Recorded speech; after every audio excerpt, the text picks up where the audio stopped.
Hola, ¿qué tal estás? Espero que muy bien.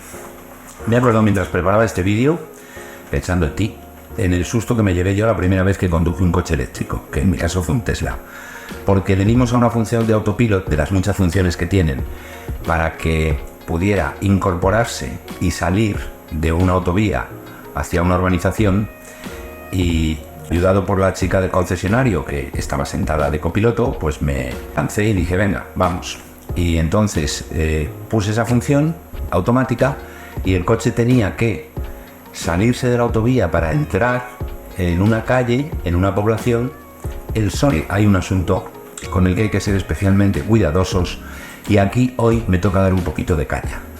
Y te lo voy a decir de la siguiente manera. Arrogancia y arrogancia se mezcla, por desgracia, en la verdad. ¿Por qué digo esto y qué tiene que ver esto con los vehículos eléctricos? Pues quédate conmigo y te lo contaré.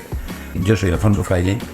Si no lo sabes, me dedico a hablar de economía, empresas y descubrimientos, fruto de varias décadas, tampoco tantas, estudio y lectura profundo para poder organizar bien mi trabajo profesional relacionado con el mundo de las inversiones empresariales. El tema del vehículo eléctrico es un tema que tiene poco que ver con las filias y fobias que tú o yo podamos tener hacia unos partidos políticos, unos gobiernos u otros. Nos pasa a veces, pero hoy hay un gobierno en un país, dentro de X años hay otro diferente, de otro color político, y al final hay un consenso en todo el planeta enorme. Y de hecho hay más de 80 países ya con legislación que tienen muy claro que a partir de una fecha determinada, que hoy por hoy es orientativa, podrá mantenerse o no, no van a circular por las carreteras vehículos con motor de combustión, ni híbridos ni gaitas. Y además, el coche híbrido, dicho con todo mi respeto, desde el punto de vista de la industria del automóvil es un fraude. Y ahora te voy a explicar por qué. La implantación del vehículo eléctrico es irreversible por un motivo muy sencillo, porque es donde han puesto todo el dineral y lo siguen y lo van a seguir poniendo todos los fabricantes de automóviles del planeta. La última empresa en resistirse, que era significativa, era Toyota. El nivel de resistencia fue de tal calibre que accionistas activistas, que ya te explicaré cuando toque qué es eso, se movilizaron y consiguieron que se marche de la empresa antes de tiempo quien era el presidente y consejero delegado de Toyota, no de ninguna empresa, de la empresa líder mundial en muchas cosas durante muchos años, por su resistencia a entender que hay que ir a la electrificación de los vehículos. Por contra, otra empresa como Tesla, que ha removido toda la industria, como nació siendo una empresa de coches eléctricos, no tiene ni ha tenido baterías ni motores de combustión. Y también aquí voy a dar un pequeñito tirón de oreja a los medios de comunicación, porque a veces, o por ignorancia, o por arrogancia, o por interés de audiencia, no te cuentan, o sea, hablan de la transformación al vehículo eléctrico como si fuera algo que están haciendo voluntariamente las empresas de automóviles, cuando no es voluntario, y además lo dicen como ya veremos a ver qué pasa con esto. Es donde están poniendo todo el dinero. A unas empresas les están yendo mejor que a otras, pero te digo, la legislación en casi todos los países del mundo está o en 2035 o en 2040, fecha límite, o para vender, o para circular, o para ambas cosas, vehículos de motor de combustión. Las dos cosas no pueden coincidir en la misma fecha. Si se prohíbe que se dejen de vender en 2035, todos los coches ya vendidos anteriormente habrá que dejarlos la extensión de vida útil al menos 5 años. Obviamente luego habrá que dar ayudas, más ayudas, para que nadie, por motivos económicos, pueda quedarse sin adquirir un vehículo eléctrico, pero son los que se van a implantar masivamente. La tecnología de hidrógeno tiene cosas en las que mejora la del eléctrico. Pila de hidrógeno, sí, tiene algunas cosas mejores y otras no.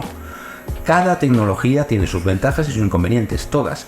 Pero yo doy un tirón de orejas hoy al mundo directivo de las empresas de vehículos convencionales, porque a pesar de que saben que esta regulación que se está aprobando en un montón de países del mundo, de los grandes todos excepto Estados Unidos, porque no tienen regulación federal, pero sí tienen casi todos los estados regulación estatal, que viene a ser lo mismo. Y por cierto, California fue de los pioneros. El gobierno del Reino Unido fue pionero en sacar por ley no una fecha límite más allá de la cual no se van a poder vender coches contaminantes, sino una fecha a partir de la cual no van a poder circular por las carreteras vehículos contaminantes, que es más eficiente y más contundente. La pregunta sería, ¿qué has hecho en los últimos 3 años? Con tal de vender y sacar todo tu stock, que al final siempre las empresas, como es lógico y natural, y me lo vas a escuchar decir muchas veces, tienen sus intereses comerciales legítimos, por supuesto que sí. Seré yo el primero que lo defienda, además, y con convicción. Luego, no es una crítica a ese hecho, es que para conseguir esos beneficios debes trabajar bien, no resistirte y resistirte y resistirte.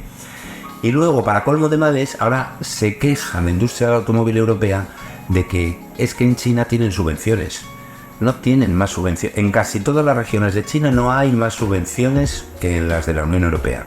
¿Te parece que el motivo por el que se vendan más coches de China es porque tienen algo más de subvención? Es que los fabrican más barato porque tienen la mano de obra más barata. Falso contundentemente. No engañes al público, directivo de empresa, directiva de empresa, por favor. Ese es un porcentaje ínfimo. Un coche eléctrico tiene 2/3 menos de piezas que uno de motor de combustión. Cuesta fabricarlo un 60% menos. Cobre lo que cobre la mano de obra, la diferencia de lo que cuesta fabricar uno eléctrico en una planta para eléctricos es de tal calibre que lo que no sé es cómo no se han puesto ya todas las empresas movilísticas, desde Volkswagen hasta Toyota, pasando por todas las demás, a montar fábricas de baterías y de fábricas de coches eléctricos. Mientras tanto, sigan vendiendo los coches de motor de combustión, que por cierto, contaminan muchísimo menos que hace 5 años y que hace 10 y que hace 15, al hilo de regulación. A ver, si hablamos de Volkswagen, es pública la información del tremendo fraude con el software que le costó el puesto a muchos directivos. No sé si a todos los responsables, pero a algunos sí. A que sé de lo que hablo, poneros las pilas y empezar a espabilar, que nos lo merecemos el público. Y que se van a abaratar los coches eléctricos, van a costar lo mismo que el equivalente de motor de combustión en menos de 1 año y medio. Y de ahí en adelante costarán menos. Y empecemos a tener en cuenta que hay que ponerse las pilas y espabilar.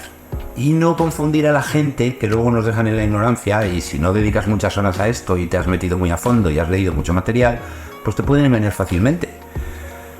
El vehículo eléctrico es irreversible, porque ya sí todas las empresas le están poniendo ahí todo el dinero. Otra cosa es que les gustaría ir más deprisa, que les gustaría no tener que tener los dos sistemas. Fábricas para eléctricos, fábricas para motor de combustión. Es una ruina mantener a largo plazo los dos, eso es. Razón de más para que cuanto antes espabiles y en vez de cegarte y obsesionarte con el beneficio a corto plazo, veas el beneficio razonable a largo plazo. Bueno, hasta aquí por hoy, porque te voy a contar muchas más cosas muy apasionantes e intensas de la industria del automóvil. Y como siempre te voy a decir la verdad, porque este es un canal empapado por la libertad con principios. Acuérdate de que sin principios la libertad no tendría sentido. Que te vaya muy bien. Chao, nos vemos.